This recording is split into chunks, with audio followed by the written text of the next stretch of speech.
Okay, moving on to our second video for today. It's about EQ. So I'm sure you are probably familiar with IQ, which is intelligence quotient, and for EQ, it's emotional quotient. 就是一个是情绪，一个是智商嘛。Okay, let's just jump into it. So vocabularies at the bottom. Number 1, stress about. Stress about, emotional quotient, 两个都大写的话就是 EQ， 就是情绪商数。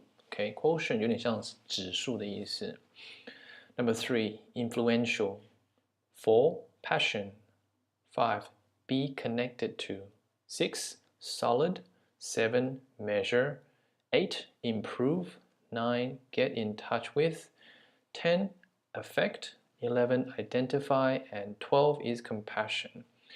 OK， 希望你们有记得这个意思。get in touch with，这个字它这边是写和什么有接触，可是，在文章里面呢，它的意思有稍微的不一样。那待会念的时候再讨论。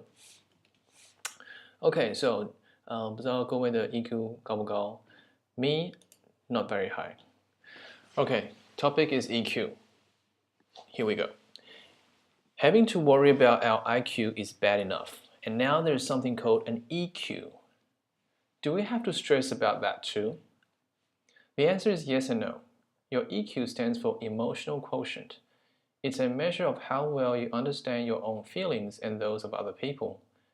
People with high EQs are very aware of their emotions and those of others. They manage their emotions well. Emotions may not seem to be important for serious life issues like school and work.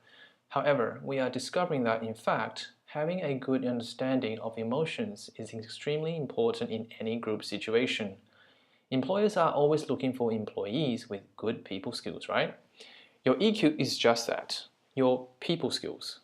People with high EQs become influential leaders and helpful managers who understand how to deal with stressed employees.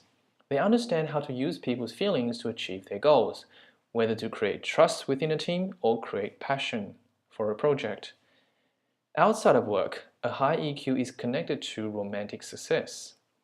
Understanding your partner's emotions can certainly help you create a solid relationship. There are many ways to measure your EQ. Most ask you to perform different emotional problem-solving tasks.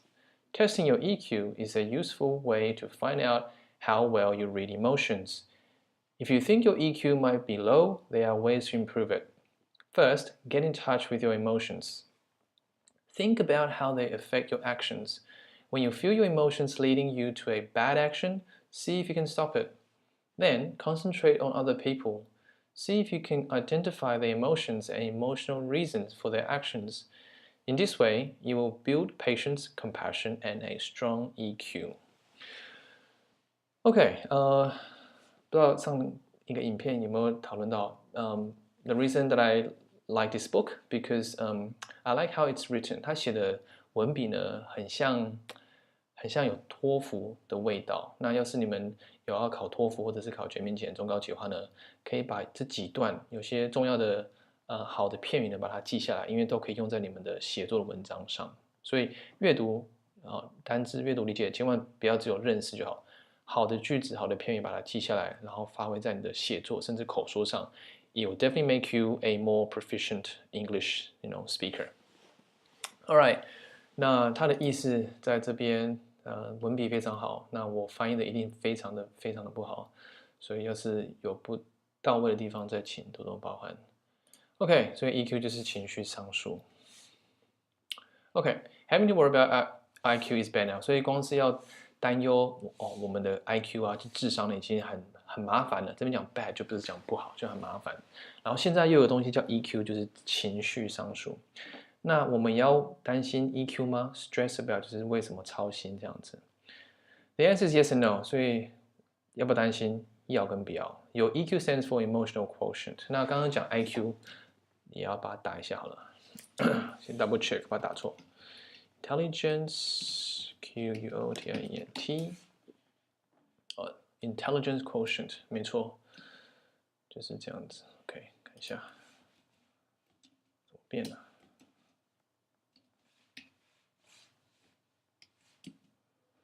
对不起，因为我不喜欢有那个符号在这里就是这样子 remove。What color text is black？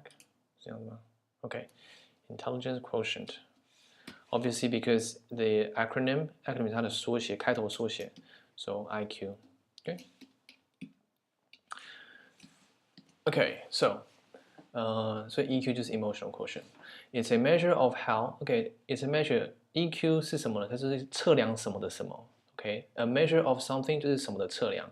那这边的那个叫关系代名词吗？很重要，它是测出你多了解，所以在这个 how 考试的话可能会挖这个字。It's a measure of how well you understand your own feelings and those of other people. 所以情绪商数呢，就是了解自己的情感情绪以及他人的情感情绪。那有高 EQ 的人呢，是很可以了解自己以及他人的情绪，就是很有意识的，可以意识到。They manage their所以情绪管理也很好。那些高 EQ 的人真羡慕。Emotions may not seem to be important. 所以说，虽然说像上学啊，或者是工作啊，可能感情情感，对不起，情感感觉不会很重要。不过呢，就是近年来有开始发现说，其实事实上呢，了解自己的情感是非常重要，尤其是在任何团体的情况下。那雇主呢，总是会找一些有很好的人事关系的人就是的员工 ，good people skills， 就是人际关系很好，人脉、人际互动这样子。那你的 EQ 就是 is just that， 这个用的很道地 ，just 不是讲只有，它是有点强调是就是那个，对，所以一个人际关系很好的人，其实他的可能 EQ 就还很高这样子。People with high EQs become influential. 所以有高 EQ 的人呢，他们也是很有影响力的领导者，同时他也可以帮助主管或经理呢，可以了解说如何管理或处理就是处于有压力的员工。怎样的这样就 OK。所以说很高 EQ 的人呢，他们了解说如何运用，听起来有点操纵的感觉，可是其实不是，还说可以如何带领或引导他人使用他们自己的感觉去达到他们的目标，不论是说在一个团队里面建立信任，或者是为一个企划或专案呢，就是带动热情这样子。那 outside of work 这是一个很好的片语，就是工作外工作之外。那高 EQ 的人呢，对不起，有高 EQ 呢，会跟情感上的成功有密切的关系。所以目前讨论到是工作上高 EQ 就是可以很有影响力，可以带人然后工作以外，如果高 EQ 的话呢，可能是跟感情上的成功有关系。高 EQ 的人呢，他可以了解你的伴侣的情感，然后呢，可以帮助你呢创造一个很稳定的一个交情吧。对，有很多方法可以测 EQ， 然后他们都是叫你问一些情感上的一些问题解决活动或者是题目。测 EQ 可以了解说你怎么去辩解或辨别你的情感。如果你认为 EQ 是很低的话呢，那不用担心，有可以进步的方法。首先就是 get in touch with your emotion。那刚刚有讲说 get in touch with 是和什么接触 ？get in touch with your emotion， 我这边有点感觉就是有点叫认识就是你要了解 EQ， 你要先认识你自己的情绪我就有点认识的联想。Think about how it affect your emotion。所以了解你的情绪呢，也要了解说他们是如何影响你的行为。所以一个情绪不好的人，他可能行为上可能比较会有点冒犯或失礼。